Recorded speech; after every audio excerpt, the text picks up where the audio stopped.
Ryan Reynolds here for, I guess, my 100th Mint commercial. No, don't. No. I mean, honestly, when I started this, I thought I only have to do like 4 of these. I mean, it's unlimited premium wireless for $15 a month. How are there still people paying 2 or 3 times that much? I'm sorry, I shouldn't be victim blaming here. Give it a try at mintmobile.com/save. Whenever you're ready. $45 upfront payment equivalent to $15 per month. New customers on first 3-month plan only. Taxes and fees extra. Speed slower above 40 gigabytes. See details. Hello and welcome to Audiobook Connection, behind the scenes with the creative teams. I'm Becky Parker Geist and I'm your host. Audiobook Connection is your place to learn about the audiobook creative process and for authors to learn valuable tips on producing and marketing your audiobooks. This podcast is sponsored by Pro Audio Voices, helping great stories come alive through audiobook production and marketing. Thanks for joining me today. Audiobooks are an experience, and many consider each audiobook an entity unto itself. But I like to look at the big picture.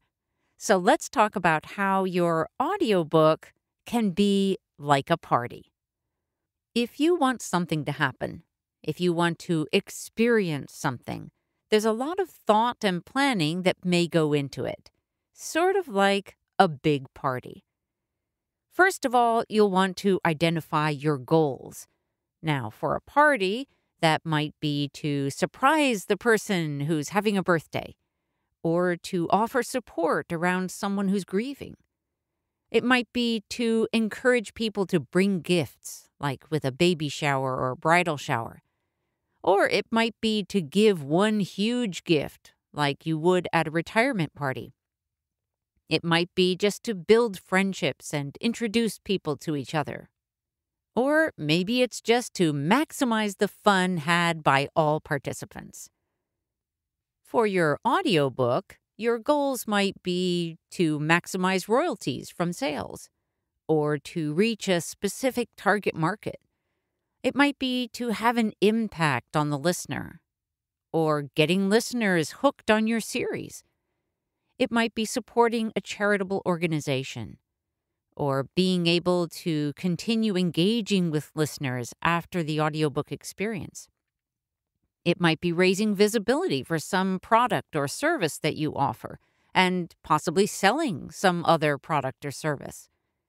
It might be just driving traffic to your website. Now, several of these goals may overlap, but just as with party planning, it's important to identify and prioritize your goals. This is best done prior to your audiobook production. If you wait until after the production is done, you will most likely miss out on some big opportunities. And we wouldn't want that to happen. Just as with a party, once you know your goal or goals and you've prioritized them, you'll then be able to figure out what needs to happen in order to achieve those goals.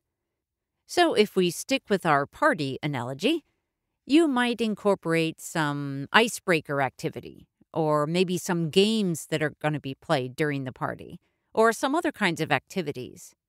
You might want music, or it might be better not to have music. You might have a presenter or a host for the party, someone who can officiate. Maybe that's a DJ. And then you'll want to think about other things like refreshments. What's appropriate for this particular party? Do you have balloons or party favors? Do you need place cards for a table? All kinds of things like that. And to accomplish that, you may need different kinds of materials that you'll need to prepare or purchase. Now, if we go back to your audiobook in this scenario, you might want music or sound effects.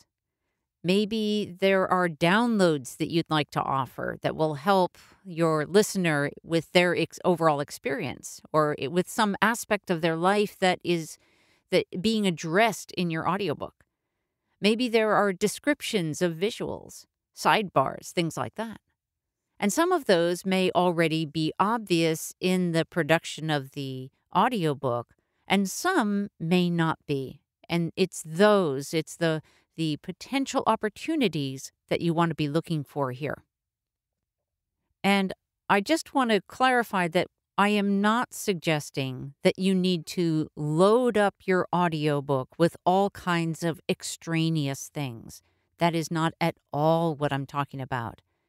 Just as with a party, if you have too much going on, then you're going to actually be working against your goals.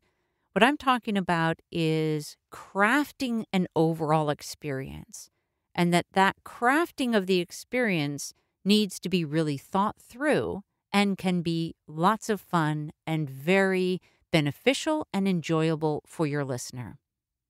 And again, we're thinking about what will make this the best party or the best audiobook to achieve your specific goals.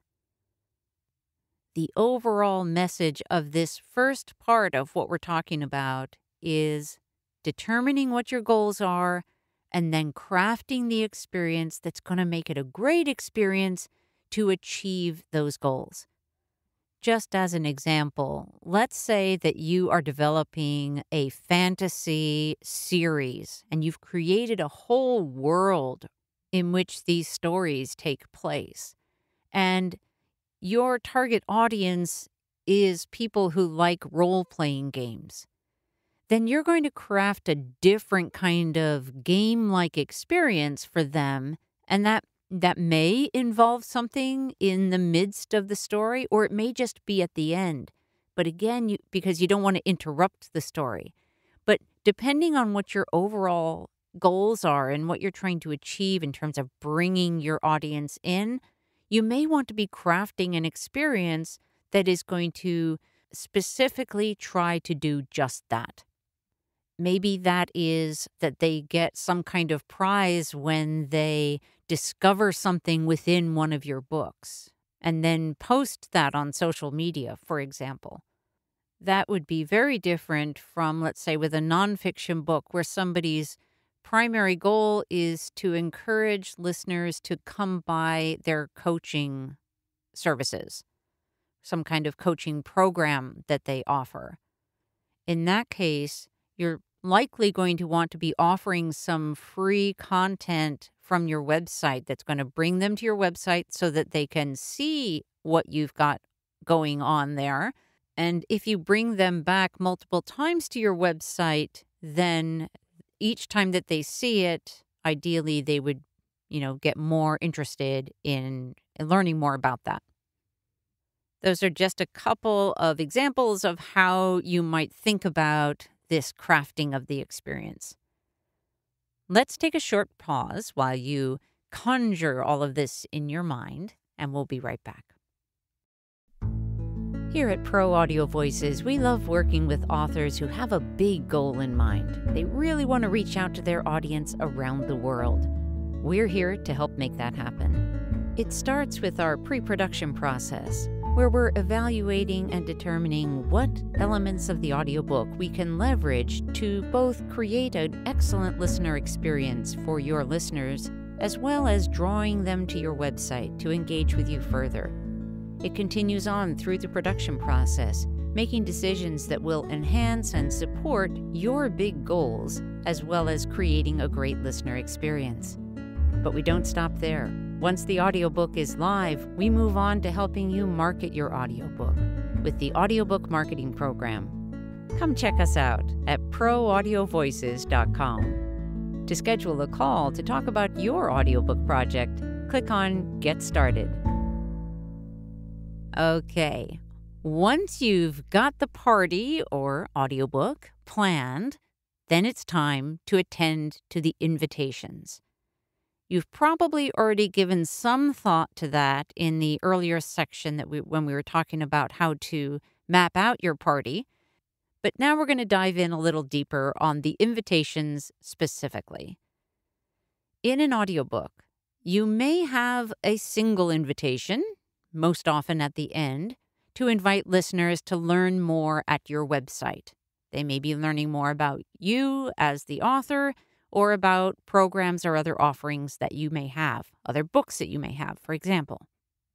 Or you might have invitations sprinkled throughout your audiobook to download a free PDF, see a visual on your website, enjoy a meditation, take a personality quiz or some other related fun quiz, get a free gift of some kind, or maybe just learn more about you or your offerings.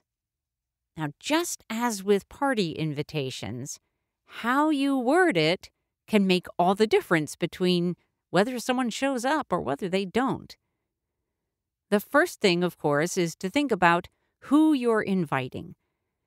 If you were sending an invitation to a party and you wanted to invite your grandmother versus your really rowdy next-door neighbor, if you really, really wanted both to come, you would probably write different invitations for each of them, appealing to what they were interested in and why they might want to come. So first think about who you're inviting. And then the next bit is where the most magic can happen.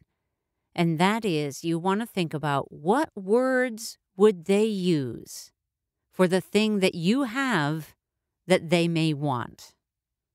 If we think about a party, it's what words would they use to describe what they're going to experience at this party that would make them want to come.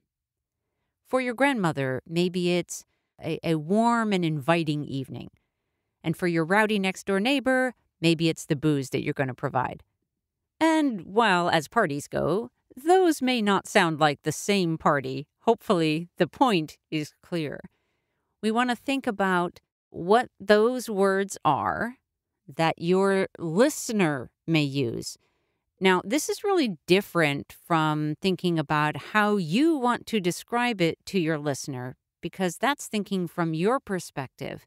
What I'm encouraging you to do is to try to step into their shoes and think, if they were telling you what kind of party they wanted to go to, what kind of experience with their audiobook they wanted to have, what words would they use?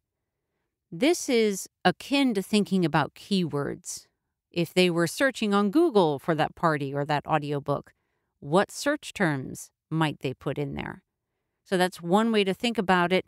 That's one way to think about keywords in general, is that these are the words that your target audience are choosing to express themselves. If you can figure out what those words are, you're going to have exponentially more results. Because I guarantee that if you use the words that they would use, then you are more likely to attract them to receive your offering. And one more thing about invitations. Obviously, in an audiobook, any invitation is most likely going to be a link, a website, a URL, okay? The important thing here to remember is to keep the link as easy as possible to remember. Assume that your listener is not going to be in a place where they can write it down. Assume that they have to remember it in order to be able to later go visit that place that you're sending them to. So you want to make it an easy to remember link, and then provide the link enough times to help it stick. But not so many times, or so frequently, I should say, that it feels obnoxious. You certainly don't want your audiobook to sound like a sales pitch. So you want your invitation to be fitting, and you want your listener to hear it enough times so that they can remember it. If you keep in mind that it is, and treat it as an invitation to a party, then I think you'll find that your listeners will respond better and that you'll enjoy the overall process much more. And just to recap, number 1, set your goals and prioritize them. Number 2, plan your party, figure out what you need to include to make it the best experience that it can be. And the third is craft your invitations to fit your audience. I hope that this has been helpful. And if you have questions, please reach out to us at Pro Audio Voices. We love hearing from you. And also, if you have questions that you would like to have answered on future podcast episodes, I'd love to hear that as well. Have a great day, and thanks again so much for being with me. Thanks for joining us for Audiobook Connection, behind the scenes with the creative teams. Please take a moment to subscribe at audiobookconnection.com. The podcast is sponsored by Pro Audio Voices, helping great stories come alive through audiobook production and marketing. Learn more at proaudiovoices.com. Again, thanks for being with us, and please join us next week.